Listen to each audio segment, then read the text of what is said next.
ভীষণ ভালো লাগছে।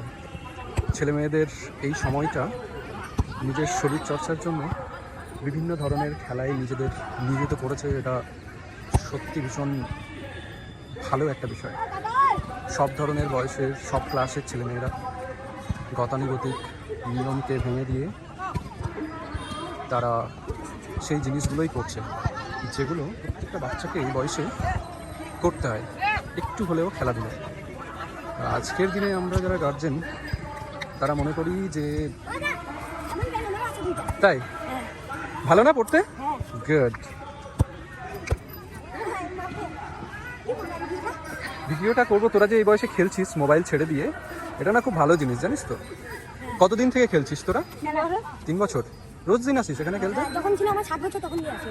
তাই একটু স্কিল দেখা না তোরা, বল নিয়ে একটু খেল। হ্যাঁ, কি সুন্দর।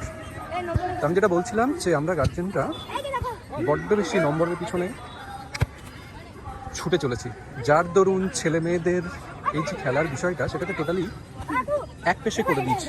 হেডে ওকে, কর কর কর, ওকে ট্রাই অ্যাগেন।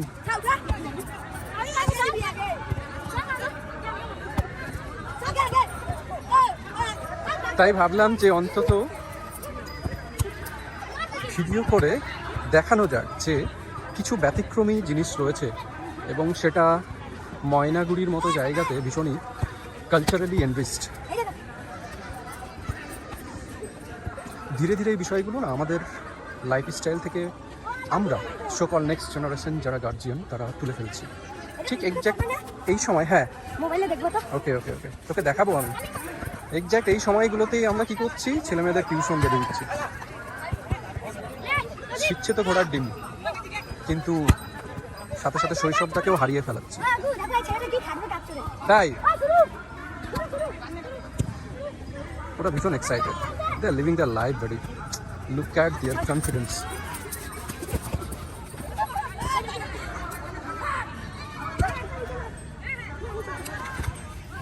এটা আইফোন না? হ্যাঁ, কি 7 কি 60? অনেক পুরনো, 12 Pro Max। কত নিছে? তারা এই জেনারেশনের ছেলে মেয়ে তো সব জানে ডিটেলসে। না না, ভালো করে খেলবি কিন্তু, ঠিক আছে? ক্যারাটে, মার্শাল আর্ট, ফুটবল, সব কিছুই হচ্ছে। বক্সিং, কিক বক্সিং, দারুণ একটা পরিবেশ।